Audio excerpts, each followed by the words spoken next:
Sometimes, unbreakable promises cement relationships that begin on basketball courts, blossom from childhood aspirations, and endure through thick and thin.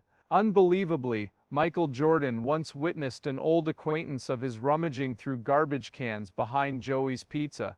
David Thompson was the superior player when they were younger. He was the first to have faith in Michael and taught him his signature moves.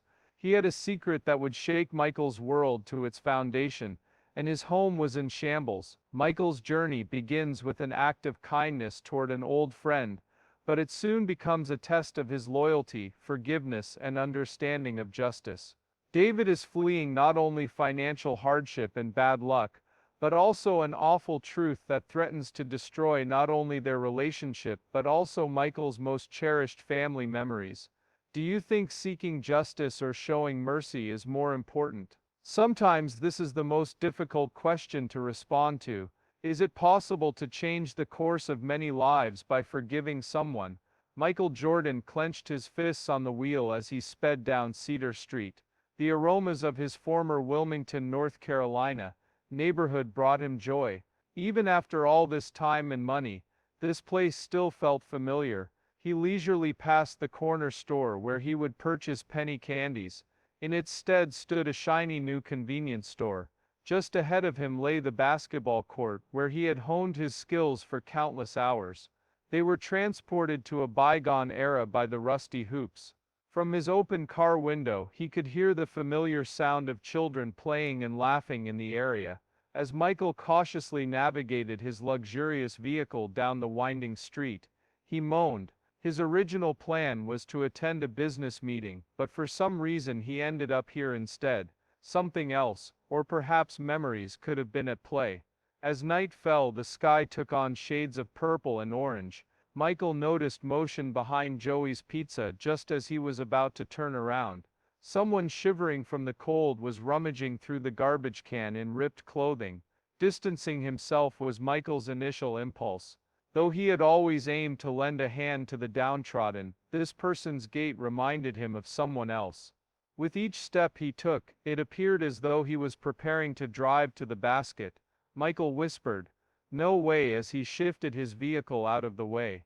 It was becoming increasingly dark, so he had to strain his eyes to see. Something seemed off about the man. Even though he hid his face under a worn baseball cap, Michael felt his heart racing. He was well versed in standing and walking in that manner. As a kid, he and his friends would watch it on the playground and fantasize about becoming NBA stars.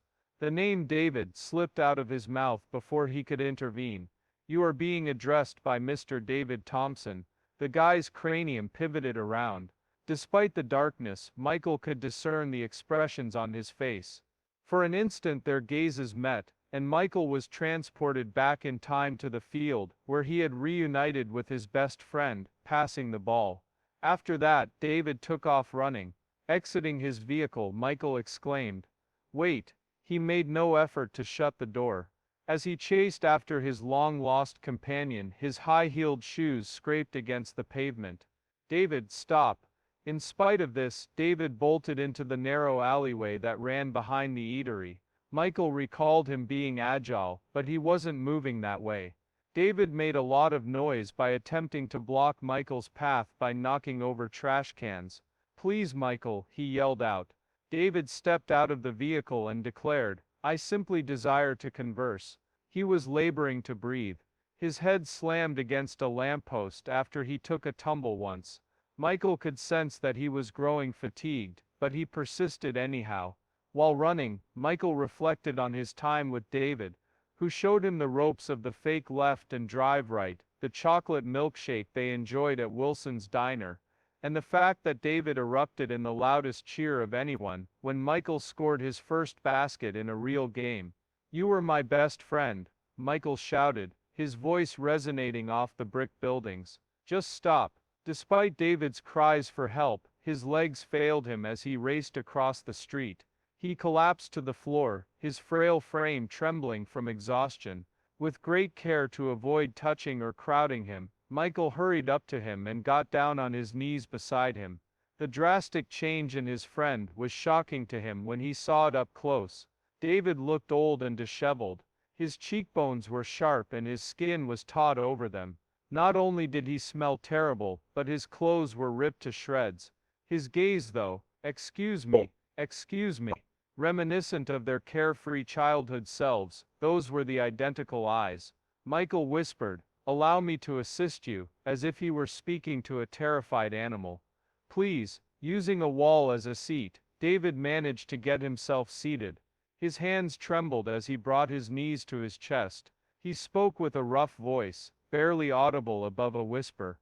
"Michael, you have no business being here. My current state is unacceptable. What happened to you?" Michael spoke with an elevated voice as he inquired, "Do you recall that our dream was that, together we were going to rule the NBA?" David shared a sorrowful chuckle. Unfortunately, dreams don't always come true, and his legs still wouldn't allow him to stand. "Mine didn't, but yours did. Michael, I'll buy you dinner. Laughing it up. You can still patronize Wilson's Diner. Do you recall how we would divide up those chocolate shakes?" David frantically searched for an exit, but he was too exhausted to fight. After what seemed like an eternity, he finally nodded slightly. When he said one meal, he was mumbling. "Then just say you'll give me space," she commanded. Rising to his feet, Michael extended a helping hand. David hesitated for a moment, before reaching out his trembling hand to examine it. The street light illuminated David's face as Michael assisted him to his feet, drawing attention to the lengthy scar that runs down his right cheek. During their childhood, this scar did not exist. Instead of asking his friend, "What happened to you?" Michael was more concerned with finding out the answer for himself. After releasing his grip, David wrapped his arms around himself. "My dear MJ, you have no interest in finding out. Take my word for it." On their way to the eatery, Michael noticed that David maintained his distance, kept his gaze fixed on the road, and cocked his head in response to each passing vehicle. There was no longer the cheerful child who had shown Michael the ropes of basketball. He was replaced by this man who was broken. However, why is that? Before his friend was competent and self-assured, now, he hides from help and digs through garbage. Ahead of them, the warm light of Wilson's Diner's light sign illuminated the sidewalk. After a brief consideration, David decided to go inside, but Michael held the door open for him. The sound of the doorbell brought back fond memories of their childhood. As Michael and David slid into the same table they had always claimed as theirs, the other patrons in the restaurant stared and mumbled in recognition of Michael Jordan. However, Michael could only perceive David's slumped shoulders. Within his thoughts, Michael made a solemn vow to stay this time. Once again, he would not allow his friend to depart. No matter what dark path David had taken to get here, Michael would lead him back. However, before David would confide in him, he had to gain his trust. As the server approached with them, David's hands quivered as he extended for a menu. As Michael beheld his long-lost companion evade detection behind the password-protected pages, his heart it was all a mystery to him why things had gone so wrong. Under Wilson's Diner's dazzling neon lights, David's face appeared quite black. Like a trapped animal trying to escape, Michael noticed that his friend's gaze kept returning to the doorway.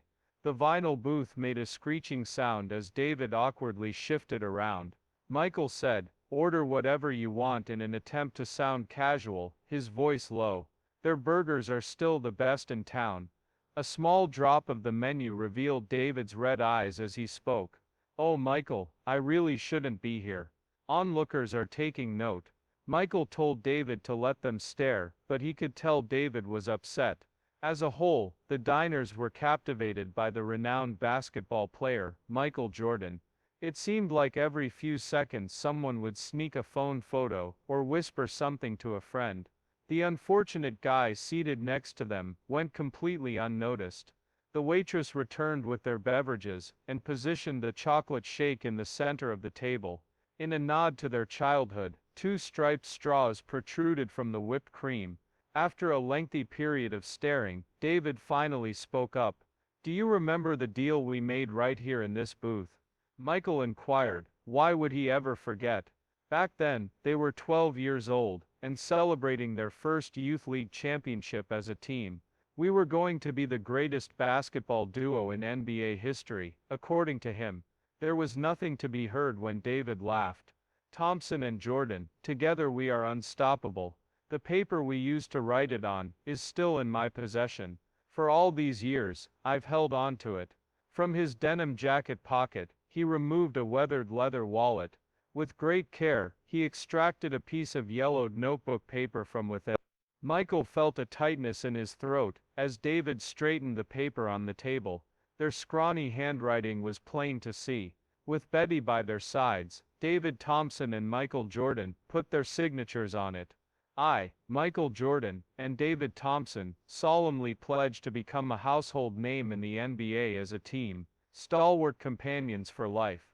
We will not be stopped. Only delicate bending and a glimmer of hope could keep the paper from unraveling at this point. The question was posed by Michael in a rough voice.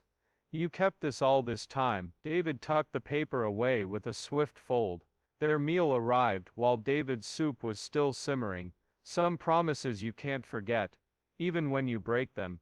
Picking up his spoon, his hands trembled, and he ate with the deliberate slowness of someone who hadn't eaten in days. My parents died. The words popped into Michael's head out of nowhere, causing him to snap to attention. I was 19 years old when the accident happened. David, I'm so sorry, she apologized. I had no idea, how could you? He asked in response. I felt the need to vanish. With a lack of enthusiasm, David stirred his soup. There's more, but I can't not yet. Michael observed his friend cautiously, taking a second spoonful of soup. A portion of the story that David refused to reveal was revealed through the movement, which once again revealed the track marks on his arm. Michael invited her to spend the night with him. Nearby, I reside. No, clean bed, hot shower, David responded quickly, as if frightened. One meal was the deal. I can get you a hotel room, at the very least. Tonight, it is predicted to rain. David remained motionless for an extended period, gazing into his soup as though it contained solutions. Michael was compelled to bend forward, in order to catch his last words. One night, David informed Michael. Only one. When that's over, we can both return to our regular routines. Michael begged David to stop being so stubborn, but David just wouldn't budge. When he was showing Michael how to make that pass, he looked exactly the same. They made sure it was flawless by practicing it repeatedly. All right, Michael responded. So they finished their meals and muttered. One night, both straws were dripping water onto the table, and they both ignored the chocolate shake sitting between them. Some things were better left in the past. Michael knew. As they stood up to depart, David swayed slightly. David yanked away from Michael's attempt to hold him down. He leaned in and said, I don't need help. Initially with an angry tone. The weather was cooler when she made the statement. I've made it this far on my own. David was adamant about walking to the hotel, even though Michael's driver had arrived with his car. They cautiously made their way through the shadowy streets, past the basketball court, where their dreams had once appeared within reach. As he paused beneath a streetlight, David proclaimed, You were wrong earlier. About me being better than you back then. Absolutely not. Your superior natural talent was obvious to everyone. Nobody heard David speak. You had something more important than talent that I never had, Michael. He stood up and resumed his journey. Prior to David's ability to inquire about his meaning, Michael carried out his words. He reserved a room for David and handed him the key. While conversing, their fingers came into contact, allowing Michael to perceive the rough calluses that had developed over the childhood basketball calluses they had both previously had. After saying thank you, David hurried off to get some food. Michael informed him, and this before handing him the key. I'll swing by first thing in the morning. We have plenty of time to talk farther. David remained silent. Stumbling toward the elevator, his shoulders slumped, as though he were burdened with tales to share. As the doors closed behind him, Michael had one final thought about his friend's face. His heart sank at what he saw. The expression on David's face betrayed someone about to depart once more.